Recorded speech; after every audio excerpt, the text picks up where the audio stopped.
Hello and welcome to the CX Files for April 16th, 2026. My name is Mark Hillary and I'm in Sao Paulo, Brazil. And I'm Peter Ryan, normally in Montreal, but today I'm coming to you from Tbilisi in Georgia, where I am accompanying a number of different BPO stakeholders on a visit to see what type of outsourcing opportunities this beautiful country and dynamic country has on offer. Cool. Okay, so this week we've got one of your interviews. So why don't you introduce the topic we're going to talk about this week then? You bet, Mark. We're going to be interviewing Sarah Leff, who is with Interact Contact Centers. Now, Sarah and I got to know each other, I guess it's going over a year now, a year ago now. Sarah is one of the leaders within Interact, and she has been the driving force behind their expansion into the Eastern Cape province in South Africa. Now, for full disclosure, I worked with Interact on a white paper around what's going on in regards to their new expansion into South Africa, what some of the driving elements were, why they chose South Africa as a location, and their approach to South Africa. Sarah's got a very interesting, I would say, perspective on this, given the fact she's originally South African herself, but she lives in the UK, and she's really the one who picked up the ball and ran with this in regards to helping Interact get their foothold into this, I don't want to say nearshore country, but certainly an offshore country that's got a very nearshore feel in the UK. Yeah, and certainly, I mean, this picks up on the one that we did last week, where we sort of looked at Africa more broadly. But certainly, this is something that we've experienced a lot in the UK. If you talk about looking at Africa as a destination, it's almost always South Africa that is, first in line, and it's where people have the most familiarity and experience. So, it's good to sort of hear another opinion about, why was South Africa chosen above other options. I think from the standpoint of the UK, it's a very practical option. The reality is, Mark, as you know, being from the UK and having been in the industry for quite some time, we've seen South Africa germinate from being somewhat of an exotic option maybe 20 years ago to now being just a mainstay. It's one of those countries where if you're running a CX operation in the United Kingdom and you need an offshore footprint, South Africa is going to be one of those anchors. I always like to use the example in Africa that there's two real anchors. There's South Africa on the southern end of the continent, and on the northern end, you've got Egypt. And the reality is you really need, I think, for any organization to be thinking about one or the other. And then if you go back to that shopping mall illusion, think about all the little stores and boutiques in between. Well, some of them are growing very rapidly. Places like we've been hearing Kenya, Ethiopia, there's been a lot of chatter around. Rwanda is another great example. I had the chance to visit Senegal a few years ago and was thoroughly impressed with what they had on offer. So the truth is, yes, South Africa is a great destination for servicing the UK market. And I think what we're going to start seeing is it's going to be one of many going forward. It's going to be a patchwork in Africa with all sorts of different locations having their own subject matter expertise and having their own affinity with particular demand markets and going from there. Truly, it's an inspiring story. All right, definitely. Well, why don't we go straight to your interview with Sarah Leff? Looking forward to it.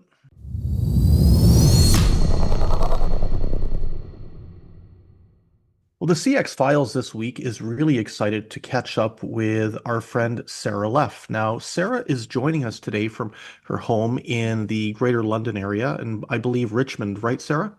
Yes, yeah, Richmond Borough. That's right. It's my old stomping grounds. I'm a former resident and always try and get back every time I'm in the UK, which is quite frequent. But today we're talking to you in your capacity as the managing director of Interact Global. Now, hmm for those who aren't familiar with Interact contact centers, we're going to be chatting a little bit about a new initiative that you have undertaken from a international perspective. But before we dive into that, maybe you could tell us a little bit about Interact Contact Centers as an outsourcer, maybe a little bit about the history. If people aren't aware about what you're up to and how you play in the market, that would be great. Super. Yeah, so we are 15 years old this year. We have a teenager, and Interact was formed by a group of people who work together in much larger contact centers.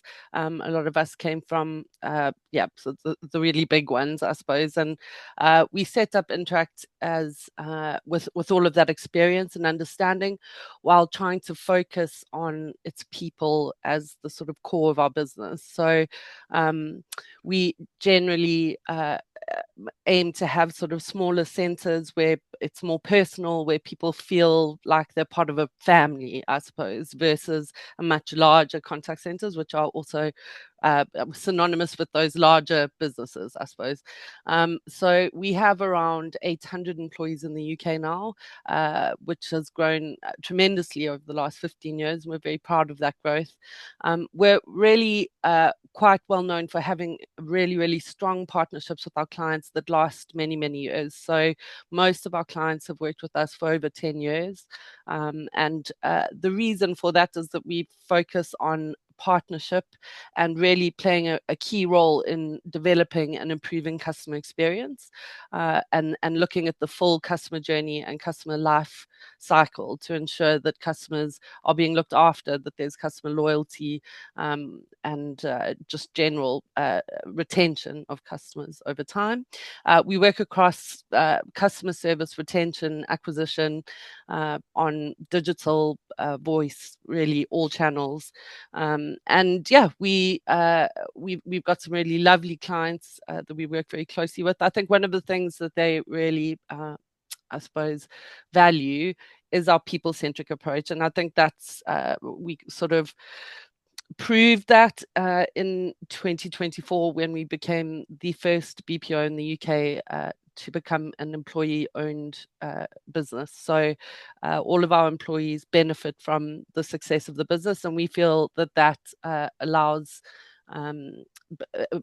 ensures that people are much more bought into the success of the business, and therefore the success of the clients' businesses as well. You know, I will say this, I've been to your site in Richmond and it is absolutely stunning. One of the most gorgeous contact centers I've ever been to. Although I would recommend to anybody who's going up to the contact center floor, maybe just don't take the lift. That one. It's got a lot of character. There's an inside joke. There's an inside joke on that one. It's one of those old cage lifts and very cool in its own right. But yeah, you've got to be very mindful about getting stuck in it. I won't say anymore. Anyway, listen, we're here today to talk a little bit about the initiative that Interact has done around a new site in South Africa, specifically in the Eastern Cape. Now, for full transparency, Ryan Strategic Advisory worked with yourselves to put together a white paper. And it's a white paper explaining the initiative, what it's all about, the Eastern Cape as a concept, etc. And certainly there'll be an opportunity for individuals who are interested in learning more and reading more to download that paper. We'll talk a bit about that at the end. But Sarah, as somebody who is originally from South Africa and as somebody who's resided in the UK, you're going to have a really interesting perspective at a 40,000-foot view. I lived in the UK myself, and I was always really taken aback at the extent to which, when I moved there, it's something you don't realize till you get there, the affinity that British people and South Africans have with each other. There's truly, I'd say, a huge amount of an affinity, both culturally, commercially, in so many different ways. That has helped, I think, drive a lot of CX related work from the UK into South Africa. And the numbers speak for themselves. The UK is the single biggest demand market for South African BPO or CX services.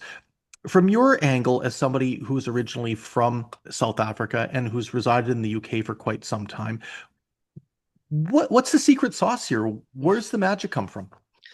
Yeah, well, I think we, growing up in South Africa, you're exposed to a lot of British media, British culture. Most kids will watch BBC programs growing up, and when you're slightly older you switch to BBC News. So we're really exposed to British culture in a really, really big way. We have a similar sort of communication style, humor, tone, problem solving approach, and I think, I mean, it was a British colony at one point, so that culture sort of runs through the way we operate in South Africa. So yes, I think it is just the exposure, really, and I suppose the proximity in terms of like time zones, that type of thing is also really important. So there's a long history of South Africa and the UK working together. As long as I've been professionally involved in contact centers, South Africa has been a destination for contact centers. Yeah. Okay, cool. And one of the things that I think is very important is that the UK buyer has never perceived South Africa as a cheap option or a low cost option. It's always been value driven. And when you think about value, I'd say that that's more important than ever. Customer retention is more important than ever. Being able to build a relationship, to sell more with a consumer is certainly something that's crucial. And I've always seen from the travels I've done to South Africa, this is an amazing place in which you can actually find value-driven work. South African agents tend to be problem solvers. They're exceptionally good at selling, but not blatantly selling, doing it in such a way that, and I don't want this to sound the wrong way, you don't actually realize you're being sold to until afterwards. And there's just something that I think is magical there. And I'm really interested to find out a little bit more, given what we've just talked about, the idea that Interact had to go into South Africa. I mean, obviously, the country speaks for itself in terms of what it's been able to achieve over the course of the past 2 decades, really, in regards to how it's implanted itself as a key component, a key core of the British CX delivery mechanism. But as Interact was looking to try and find a new spot, what prompted the Eastern Cape? Yeah, it's a good question. I think we did a lot of research. I think from our perspective, it's we're very aware of the number of contact centers that sit in the hubs of Cape Town, Durban, Johannesburg. And I think one of the things that we kind of uncovered in our discussions and our research was a bit of higher levels of attrition. So you get a lot of job hopping and a lot of bidding wars around management. And where we have higher attrition, that's obviously a cost to us, which then becomes a cost to our client. But also, I think you're losing your talent, your knowledge, your expertise and skills. Each client is different. And when you can keep people in the business, they're going to add value over time and really sort of snowball their effect in terms of delivering a really strong customer experience. So we looked at the Eastern Cape because in general, I would say attrition in other hubs is about 30 to 40% on average. And we discovered that Eastern Cape attrition is between 15 to 25%, so much lower attrition levels. They've got really well-educated graduates leaving university who are all looking for work. The Eastern Cape has the highest youth unemployment rates in South Africa. A lot of them actually leave Port Elizabeth to go and work in other locations. We've actually seen people coming back to live with their families and work with us. And that's really, really encouraging. In terms of our attrition rates, it's under 15% at the moment, which is incredible, really, if you think about it in terms of contact center attrition. Yeah, no, it really is. It's interesting because we're hearing a lot more chatter about the Eastern Cape right now. And I think you're touching on something there with regards to there are several established hubs in the country, Cape Town, Durban, Johannesburg. And the reality is when you have a country the size of South Africa, it's normal that organizations will start looking outside of those established hubs. And I don't necessarily like the term secondary location or secondary city, but the reality is there are parts of any location that are undiscovered and well worth trying to recoup the value around. Exactly. Yeah. And from our perspective, another real benefit of going to a slightly smaller city is that you are protected from geopolitical and climate issues. There are, for example, issues with flood defense in Durban, which can cause a lot of problems with people getting to work. There are things like taxi issues in Cape Town. That all doesn't really touch us in Port Elizabeth because it's a big city, but it's quite sleepier, is how I'd describe it. But it does protect us from those sorts of issues as well. So let's look at this from a practical standpoint. Setting up a new destination. Obviously, you were, to use North American parlance, the quarterback. You had the ball snapped to you, and you picked it up and ran with it. So, Sarah, talk to me a little bit about what the process was like setting up in the Eastern Cape with effectively no established connection already outside of perhaps your own being South African. Um, what was the process like as you scoped out maybe a building, you looked to recruit, and you got yourselves up and running in such a fashion that you were able to get on the lines and start performing the customer service function that you do so well? Yeah, sure. Well, actually, so Dinky, my country manager, who is based in Port Elizabeth, was the first person to tell me that I had to look at Port Elizabeth, and Hmm. is a huge fan of the area. So actually, we had trusted boots on the ground from the offset, and that I think is really, really important. She was able to guide us to the best possible outcomes.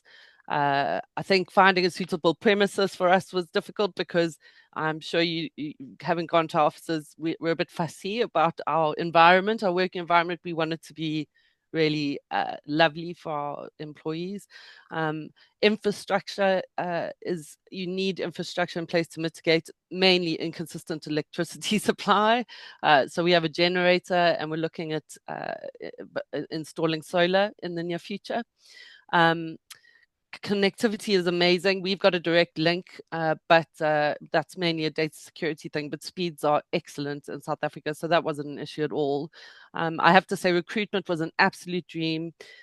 You would get hundreds upon hundreds of applications for every role that we advertised. And actually, the challenge is sifting through all of them to find those diamonds amongst all of the applications. But yeah, genuinely, in terms of scaling, I'm not nervous to say we can recruit 100 people quickly because the amount of talent out there is really astounding. South African labour law it's aligned with the UK, but it is slightly different, and that was a bit of a lot to get your head around initially, but we're very much there now. GDPR and the Data Protection Act is very much aligned with the POPI Act in South Africa, so that was also really easy. They all speak the same language, understand the concept around compliance, which was great. Yeah, we've had hardly any dropout in training. Advisors are engaged, keen to learn, and also come with a lot of curiosity, and they question and challenge processes where they feel that it's not necessarily the right thing, which is that our clients have really, really appreciated. And like I say, we're under 15% attrition. So it has been, although challenging, really, I think, really positive experience. And we're really, really excited about the future in the And I Eastern think you Cape. should be. It sounds very rewarding. You know, as I think a little bit about the Eastern Cape as an emerging, I don't want to say a new destination for British enterprises to find a CX partner or to conduct CX delivery. The reality is it's an emerging part of Africa. And one of the things I wanted to touch on with you is why it's important for British businesses to have this region, to have the Eastern Cape province on its radar. You know, we talked a little bit about some of the saturation issues, some of the attrition issues that might be a Mm. little bit more pronounced, even weather issues, as you mentioned in Durban, as just an example. But the reality too is it's not even just a South Africa play now, it's very much an Africa play. We've got lots of work going on for the UK and Egypt. We're hearing more and more about emerging destinations in Central Africa that perhaps haven't been on the radar before. Mm. Why do you think it's important as a British, as somebody who might be a British buyer, to be thinking about the Eastern Cape and to make sure that when they're thinking about a new offshore destination, that this is one that it doesn't ignore, it doesn't miss? Mm. Well, I think for voice, the accent in the Eastern Cape is probably the most neutral in the country. I think that there's incredibly high levels of educated people available coming out of university who can step into these roles and not just see it as a stepping stone, really see it as a career. And that, I think, is a lot of people in these larger hubs or in other locations aren't necessarily seeing it in that way. Whereas, in the Eastern Cape, there's so little opportunity that people really grasp their opportunities with both hands, and you see it in the quality of their interactions, in the way they really think about how they're providing a service. I think in terms of impact sourcing as well, if anyone is keen on that, I don't think there's a better place to make a difference than to the lives of people than putting your work in the Eastern Cape. There's a lot of need there, so you are making a huge difference to people's lives by working in the Eastern Cape. I think growing at scale, like I say, it's low effort. There's a lot of people, so you can really find people quickly, incredibly talented, educated people. There's fewer competing employers poaching employees, and that is a problem in a lot of other locations, whether it's Central Africa or other places in South Africa. And I think as well, there's much stronger cost control. As these other hubs develop and grow along with the cities that they're based in, your cost of living increases. I know in Cape Town, people complain about it all the time. That's where I go and visit my family, so I know it's expensive. Yeah. Common bidding wars are an issue as well between advisors and managers. So, being in a place that probably isn't as well known, but is much less saturated, gives you a lot more opportunity. And there's just so much talent out there. Yeah, no, all very good reasons. Well, Sarah, it's been great catching up. Thank you for spending some time today talking about what I think is a very exciting initiative. So the final question is, as we discussed at the outset of our interview, Ryan Strategic Advisory worked with yourselves at Interact to put together a white paper about your initiative in the Eastern Cape. How can interested readers find this document and download it? Well, it'll be on our website at interactcc.com. Super. Thank you very much, Sarah. It's been great catching up with you and looking forward to hearing more and more about the success of you guys in the Eastern Cape.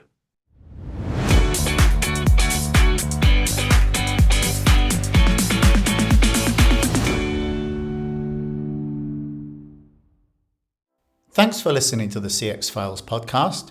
We really appreciate your feedback and suggestions. You can reach myself, Mark Hillary, or Peter Ryan via LinkedIn. Please also leave a rating or review on your favourite podcast provider, as that helps more people to find us. As always, we'd like to thank Chris Haig at Traction Media for the CX Files graphics. See you next week.